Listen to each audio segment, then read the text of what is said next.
Hello everyone.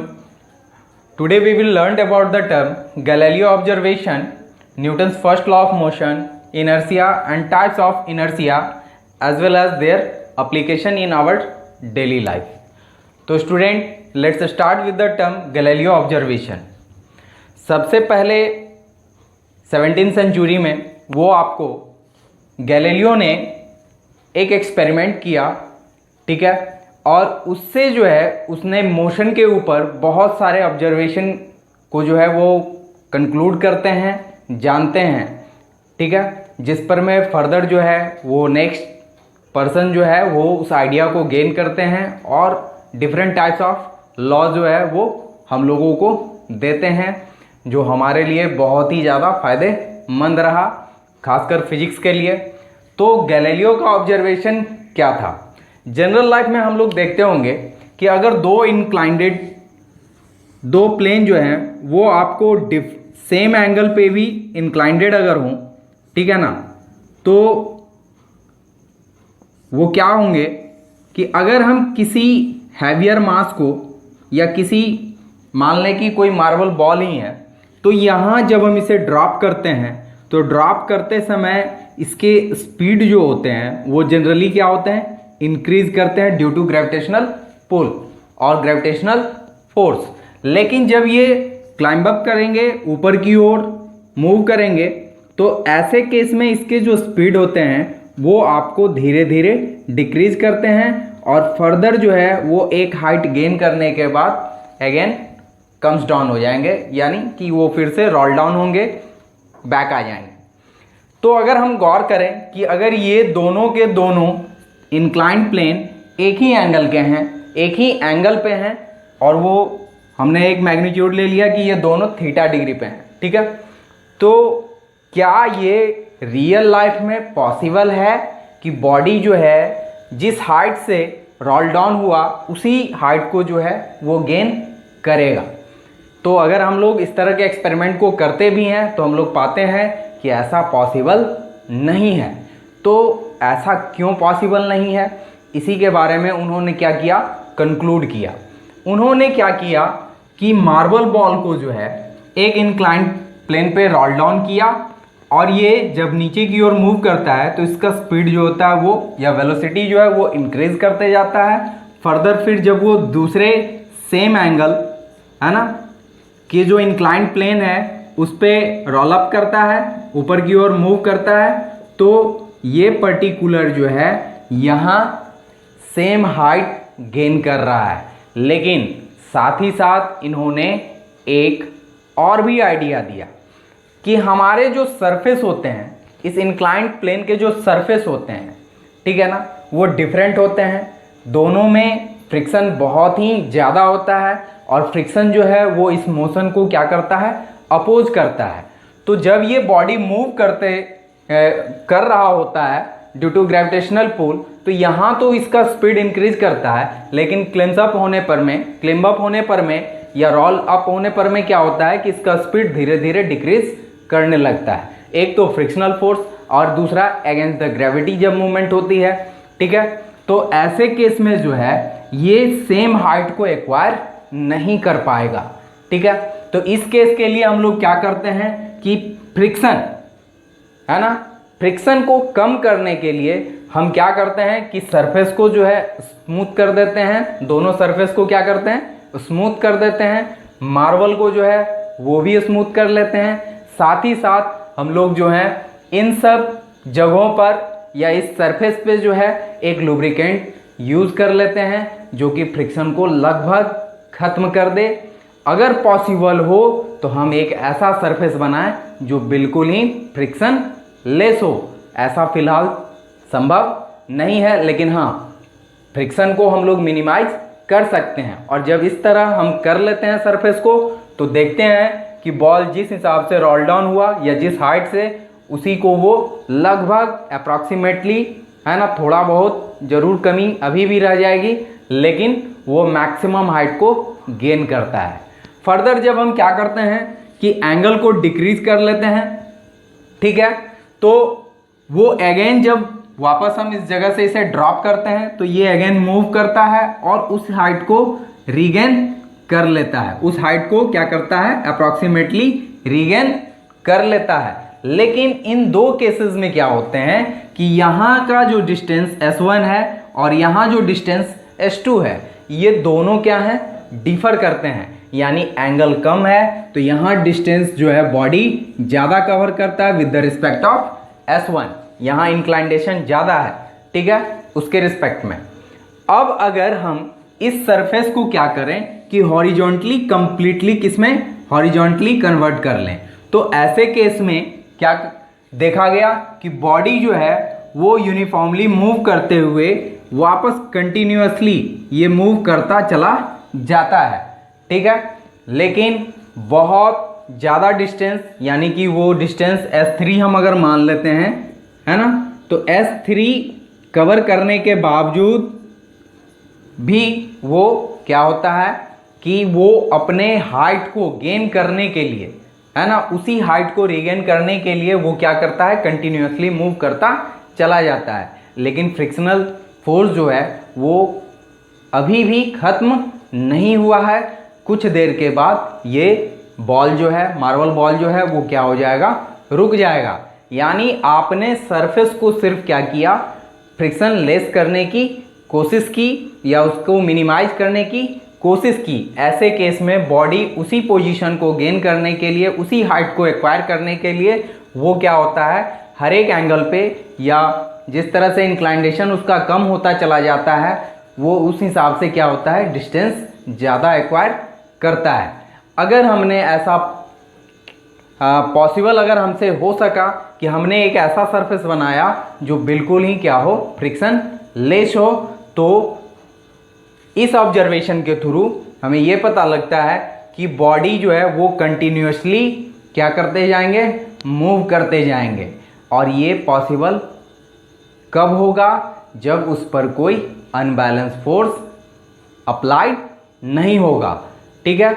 यहाँ जो conclusion Galileo observation से हमें फाइंड आउट होता है कि किसी बॉडी के मूवमेंट के लिए या उसके स्टेट चेंजिंग के लिए एक अनबैलेंस फोर्स का होना जरूरी है, लेकिन उसके एक ही स्टेट में कंटिन्यू रहने के लिए उस पर जो है फर्दर कोई भी फोर्स जो है अप्लाई होना जरूरी नहीं होता। तो इसी कंक्लूजन को, इसी ऑब्जर्वेशन को न्यूटन ने रीड किया और वहीं से उन्होंने क्या किया, एक आइडिया गेन किया और फाइनली इन्होंने 3 डिफरेंट लॉ जो हैं वो हमें दिए, जिसमें सबसे पहला है न्यूटन्स फर्स्ट लॉ। उन्होंने कहा कि if a body either in rest और in motion it will be continue in their state until or till an external unbalanced force applied on it, ठीक है ना, तब तक जब तक कि उस पर कोई अनबैलेंस फोर्स अप्लाई ना हो। जैसे जिस हिसाब से बॉडी रोल डाउन हुआ, अगर यही सरफेस आपको जो है स्मूथ ना होता, फ्रिक्शन उसके जो है या फ्रिक्शनल फोर्स को अगर हमने रिड्यूस ना किया होता, तो बॉडी या जो बॉल है हमारा वो क्या होता, पहले ही रुक जाता। लेकिन हमने इस सरफेस को स्मूथ किया, तो इस केस में क्या होता है कि फ्रिक्शन धीरे धीरे कम होते जा रहा है, समझे, जिससे बॉडी जो है वो डिस्टेंस ज़्यादा एक्वायर कर रहा है, ठीक है। तो ये इनके ऑब्जर्वेशन थे और न्यूटन का पहला लॉ था। Newton first law state that कि if a body either in rest और in motion it will be continue in their state till an external unbalance force applied on it, ठीक है। अब इसे ही लॉ ऑफ इनर्शिया के नाम से भी जाना गया। एक्चुअली में ये जो कैरेक्टरिस्टिक होती है वो सारी की सारी बॉडी की इंटायर कैरेक्टरिस्टिक होती है।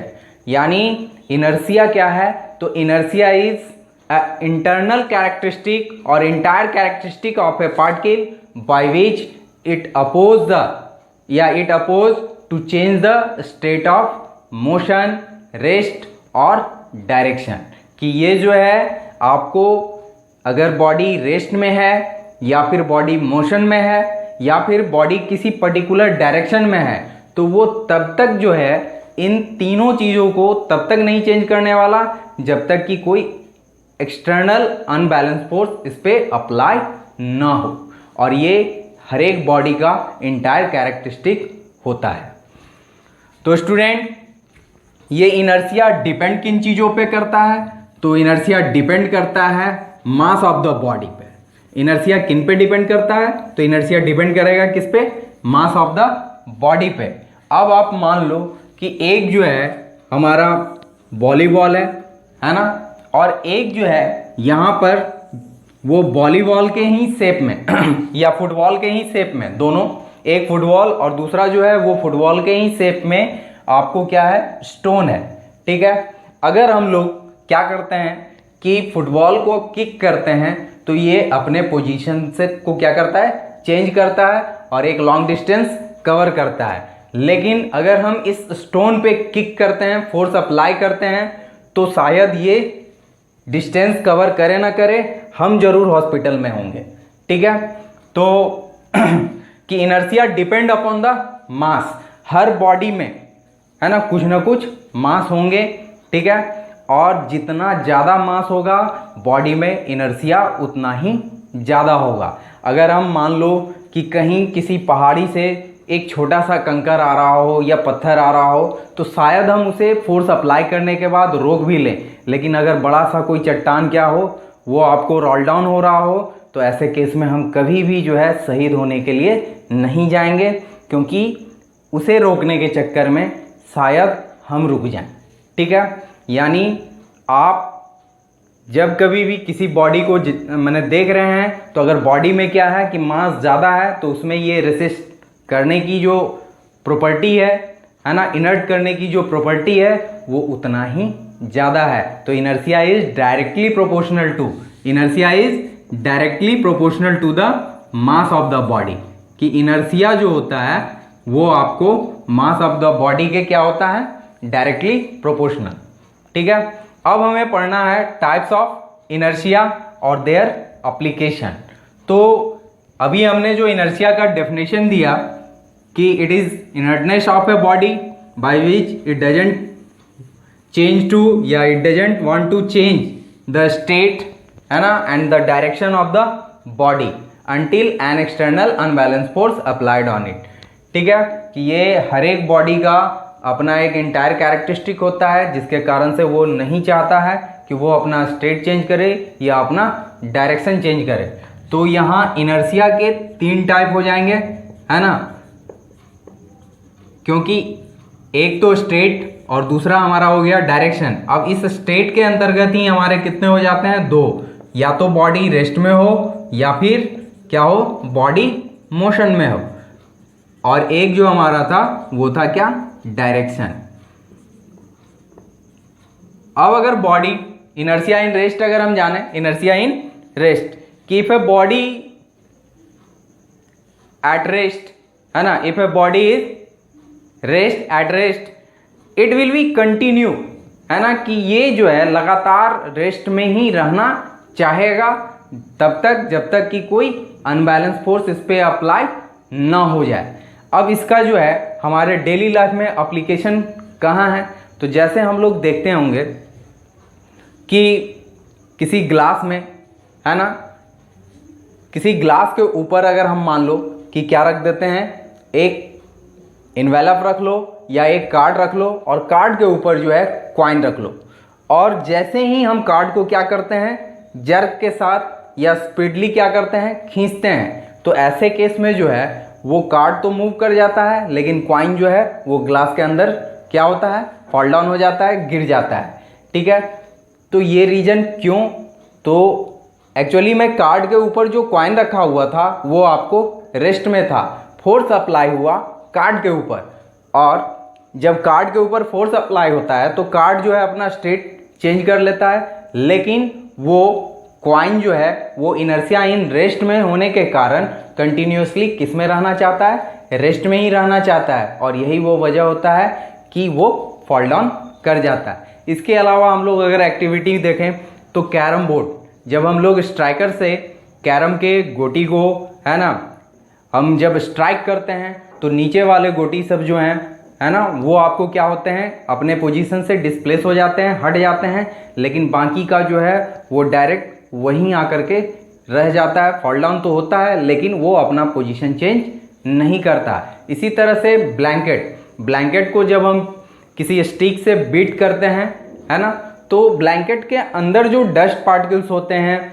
या फिर मान लो कि कोई डम पार्टिकल है, डम सब्सटेंस है, पानी से भींगा हुआ ही है या कपड़े में ही हम लोग जर्क देते हैं, तो ऐसे केस में क्या होता है कि उसके अंदर जो भी पार्टिकल्स मौजूद हैं, चाहे वो डस्ट के रूप में हो चाहे वो वाटर पार्टिकल्स हो, तो उस जर्क के कारण बॉडी या कपड़ा जो है, ब्लैंकेट जो है, वो तो मूवमेंट में आ जाता है, लेकिन ये डस्ट या वाटर ड्रॉपलेट जो हैं वो मूवमेंट में नहीं आना चाहते due to inertia in rest. और यही वजह होती है कि ये सब क्या होते हैं, वो एक दूसरे से अपार्ट हो जाते हैं या फॉल डाउन कर जाते हैं, गिर जाते हैं।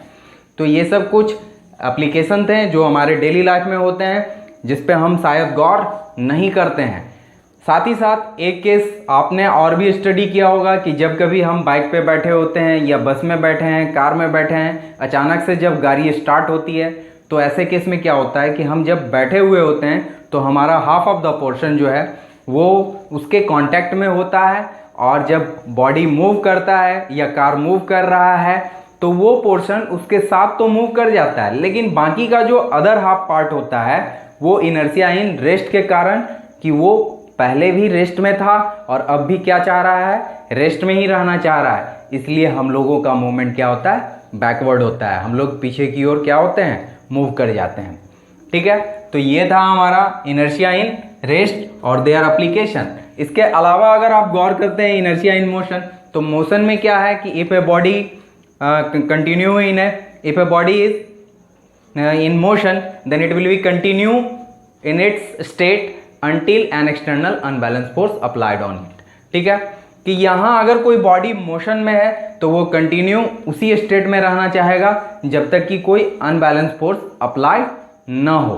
अब इसी समय में या इसी केस को स्टडी करने के लिए हम लोग क्या करते हैं, कुछ एग्जांपल्स लेते हैं। जैसे आप लोगों ने कभी कभी देखा होगा कि अचानक से ब्रेक लगने पे, है ना, तो अचानक से ब्रेक लगने पे गाड़ी या हमारा जो हाफ ऑफ द पोर्शन होता है जो उसके कांटेक्ट में होता है वो तो रुक जाता है, लेकिन हम जो एक्सपीरियंस करते रहते हैं मोशन को, है ना, बाकी का जो अदर हाफ पार्ट है वो जो मोशन में होता है वो कंटिन्यू क्या चाहता है, मोशन में ही रहना चाहता है। इसी वजह से हम लोग क्या होते हैं, आगे की ओर मूव करते हैं।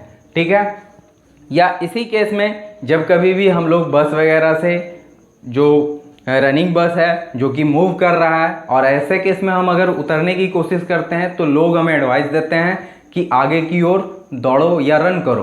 तो वो इसलिए क्योंकि जब आप ड्रॉप करते हो उसे, है ना, तो ऐसे केस में अचानक आपका पैर क्या हो जाएगा, रेस्ट में, है ना, या आपका जो हाफ बॉडी पार्ट है वो रेस्ट में आ जाएगा और आप हो सकते हैं गिर जाएं।